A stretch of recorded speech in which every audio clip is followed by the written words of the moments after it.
Hello friends and welcome to the very first day of 2024. Today, it's time for a reset. So what that means is we're going to take a look at my reading in 2023. We're going to go over my spreadsheet and just have a bit of a reflection on the year that was. Then we're going to talk about my goals for the coming year as well as setting myself up for success in January. And let's first dive into my spreadsheet from 2023. So in my spreadsheet in 2023, I logged reading 143 books. Now that number does include the 11 books that I DNF'd or did not finish this year. So the past couple of years, I've just set my reading goal for 100 books because I know that that's something that is pretty achievable for me. And obviously I did indeed read 100 books this year. One of my other goals was to read 40 books from my own TBR, which I did do. I wanted to clear 15 series, which I don't think I did. Initially, I think my goal was to read 40,000 pages this year, but it was a pretty rough year, personally, and therefore in my reading as well. So it became evident that I wasn't going to make that. So I readjusted it a couple of months ago to 30,000,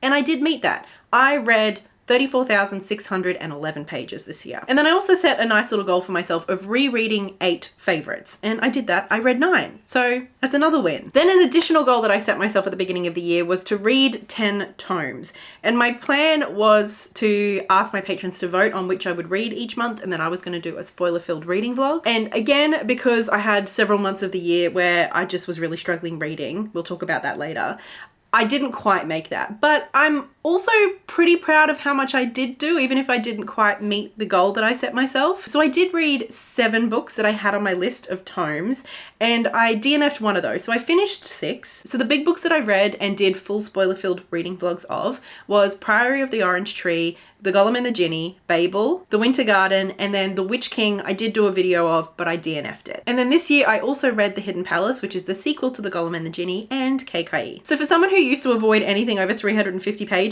I feel like I did pretty well. My average star rating for the year is 3.82, which I feel like is pretty solid.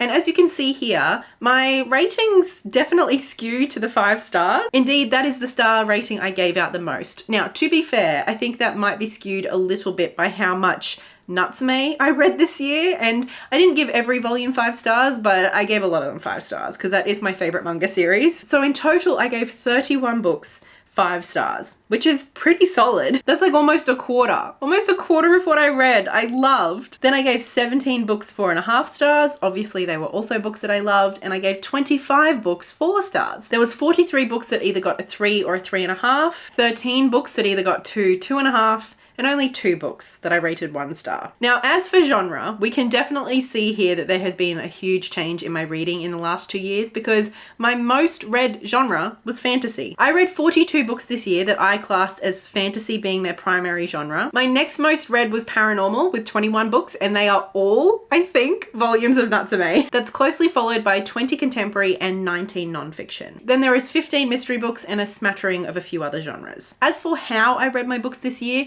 49% of my reading was a mixture of physical and audio, which is my favorite way to read. Usually that means listening while having a book in front of me. I just love doing that. Then 44% of my reading was physical, so that's just reading the physical book. Then there was just 8 books that I read purely by audio and only 2 that I read on my Kindle only. Now let's take a look at how many books I read each month of the year. And as you can see, it varies wildly. Now, if you're new here, late 2022, I severely injured my hand at work.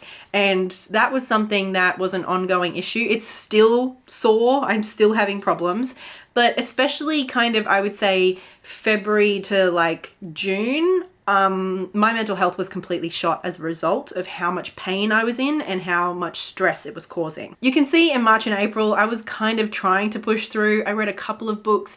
Most of those were either rereads or graphic novels, manga, very easy kind of reading. But come May, I think I finished 1 book. And actually the book that I read in May was a middle grade that I DNF'd. So yeah, it wasn't a fun time. A couple of other graphs I want to talk to you about. The age categories. Now, I am a children's bookseller, so I both have to, but also enjoy reading children's, middle grade, and young adult. And so 62% of the books that I read this year were adult, which is 89 books. And then I read 45 books, or 31.5% middle grade. I only read 6 young adult books this year, which like, it's fair enough. I didn't work a lot of this year and YA isn't my favorite, generally speaking. And then I only logged reading 3 children's books. Obviously at work, I did read picture books and little graphic novels and stuff that I didn't log.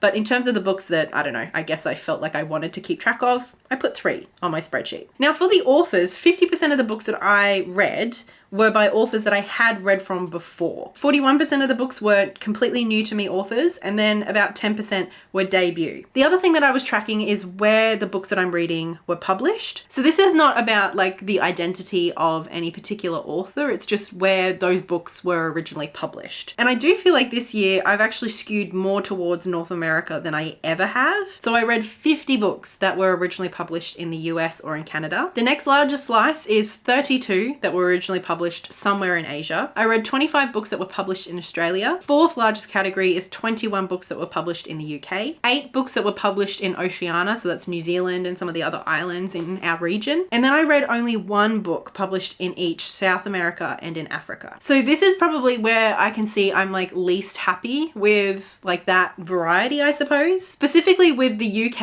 and North America half of this pie. I do want to be reading more Australian books. That's always a priority for me. And then I don't know. Clearly I'm reading a lot of books from Asia, but the rest of the world, not so much. Now there are a handful of other statistics that this spreadsheet does keep track of for me, and these are around the diversity of the authors that I'm reading. Now these, like tracking this sort of stuff is always imperfect, but just to get a bit of an idea, 85 of the books that I read this year I classed as in some way own voices, so that's 59% of the books that I read. That's an okay statistic. I don't think it's great. It's nothing to be super excited about, but like, it's solid, at least it's there. A neat 100 of the books that I read, I classified as diverse in some way. So in some way, those books featured experiences that are underrepresented or marginalized. And so that was 70% of my reading, which I'm a bit more happy with that number. That's kind of more where I want to be. Even higher would be better. But now that we have had that catharsis, that reflection on 2023, let's head over to my bookshelf and have a chat about 2024. So the first thing we need to talk about is the books that I started in 2023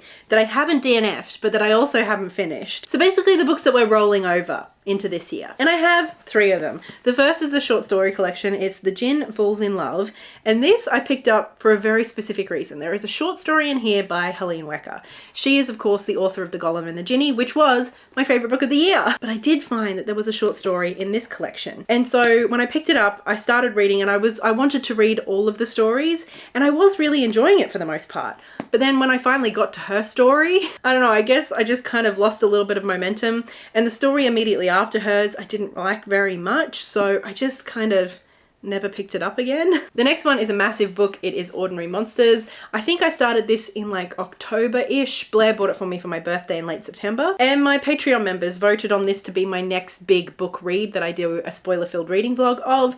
And so I got stuck right in and I was enjoying it. I got all the way up to chapter 15, which is like page 260. I think what I need to do is to edit the footage that I have already filmed for the reading vlog and kind of like listen to myself talk about the first quarter of this book so that I can get a bit of a refresher before diving in, and hopefully I can finish that reading vlog for you. So keep your fingers crossed. And then the last book that I started at the end of 2023, I think I started it on like the 27th or the 28th, was A Woman Is No Man by Itaf Rum. And I assumed that I would finish this. Honestly, I kind of thought I was going to read a couple more books than I did at the end of December, but I guess with, you know, this actually being a pretty heavy book, I've just been reading this quite slowly. And I'm not mad about that. I am liking it so far. So this will probably be the first book that I finish in 2024. So these are the 3 books that are rolling over that I started last year that I need to continue and finish this year. And actually, speaking of Ordinary Monsters, I suppose that takes us to one of my main goals for 2024, which is my big book challenge. Obviously, that's a challenge I started for myself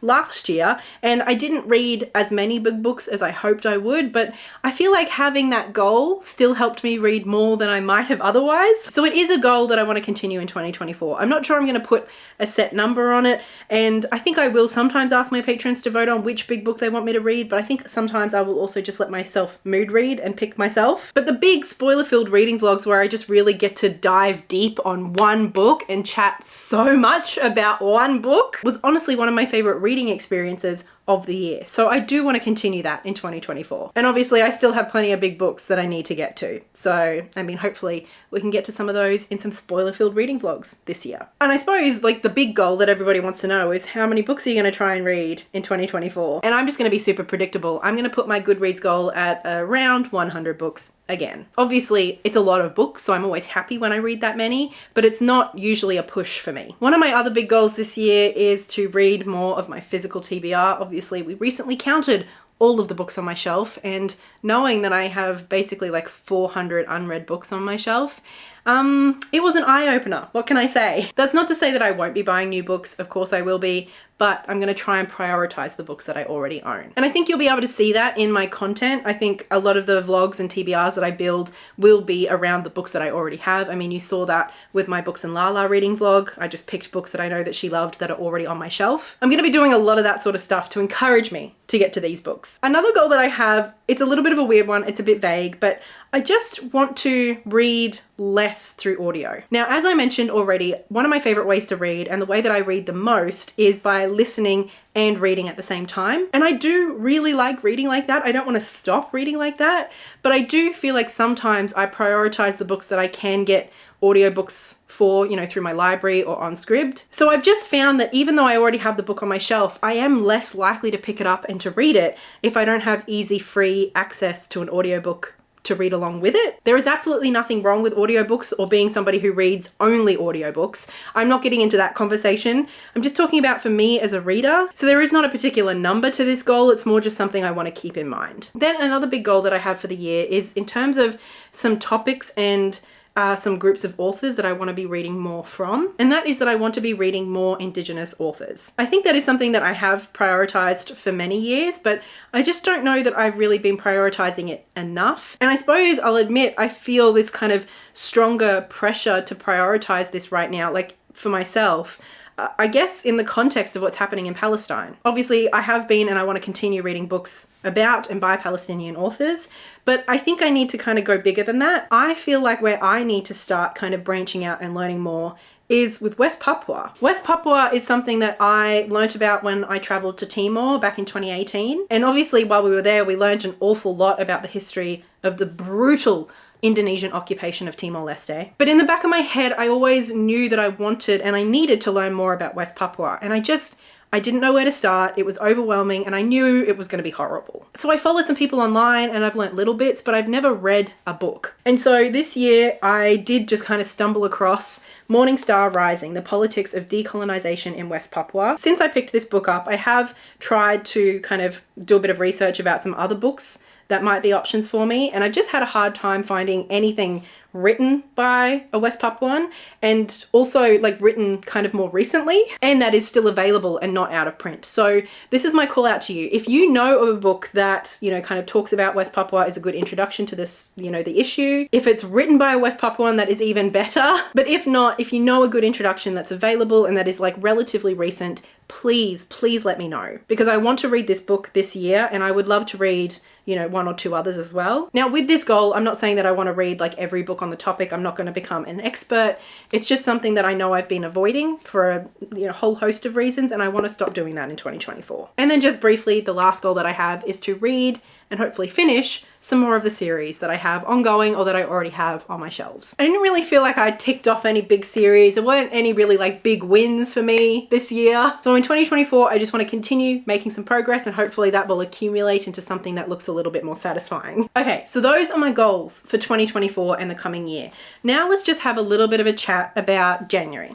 This is essentially going to be like my TBR setup for the month. But this year I've got myself this kind of like little monthly agenda. And at the very beginning where you're supposed to put like birthdays and stuff, I have written out some of the books that are coming out in 2024 that I am highly anticipating. In January, there are 3 books that are coming out, and 2 of them I definitely want to read in January if I can. The first is Mammoths at the Gates by Nevo, which is the 4th book in the Singing Hill cycle. I've only read the first 2, so obviously that means I need to read the 3rd one before I can get to the 4th one. The next one I think is actually coming out today, the 1st of January, and that is the 3rd book in the Miss Mary Kate Martin's Guide to Monster series by Karen Foxley. This is a middle grade, kind of junior fiction middle grade series that I just love. And then the 3rd book that I have on my list, I'm honestly not sure if it is coming out in January, at least in Australia. I couldn't find a set publication date for Australia, but it's called Behind You is the Sea. And from what I understand, this is a short story collection and it's a debut release by a Palestinian American author. So I would like to read that. And if it comes out in January, I'll be picking it up in January, but otherwise I'll just need to keep an eye out for it. So those are some of the new releases that I'm interested in picking up this month. Now, the other function of this little agenda is to schedule and plan out my content. Speaking of content, my goal will be 1 video per week for the year. 2 a week is super fun. I know it's better for the algorithm, but obviously as a disabled person, you know, my capacity fluctuates. So my goal is 1 a week, but sometimes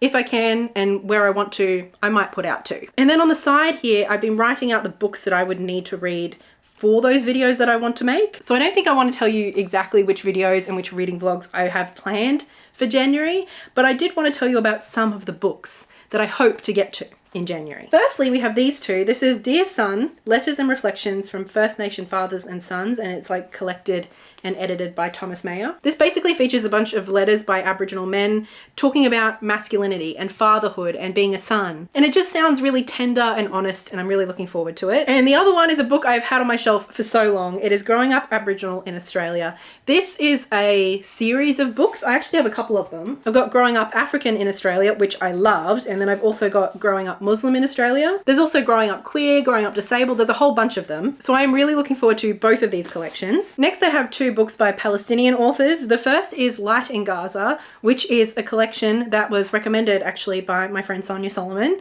And we are reading this in my book club this month. So that's obviously a high priority. I will be getting to that this month. And then I also want to get to this poetry collection. It's called Water and Salt. And I just heard about this on Instagram. I can't even remember who, but somebody was sharing a couple of the poems and they just sound incredible. So those are for 2 different videos that I hope to make in January. Like I said, things get moved around. Sometimes I can't quite get to everything I want to, but I mean, I'm sure you can probably guess what, you know, those 2 different videos will be. Our next list of books though is for a pretty big and ambitious reading and video project. So I don't think you're going to guess what this is for, but some of the books that I want to read for that video are Halgol and Hyacinths, A Bipolar Life by Melody Moeasy. This will be my 2nd book by Melody Moeasy. I read The Rumi Prescription a couple of years ago and just loved it. Then I have Chlorine by Jade Song. Oh my God, this cover is so good. And I think this is like a coming of age horror novel about a girl who is convinced that she's a mermaid. I mean, that just sounds incredible, right? I'm also hoping to get to A Study in Drowning by Ava Reid, which I picked up on a total whim late last year when I started hearing some good hype about it. And I think the last one I will tell you about is Strong Female Character by Fern Brady. This is a memoir. I think it's written by a comedian. I actually don't know Fern Brady. Like, I don't know who she is.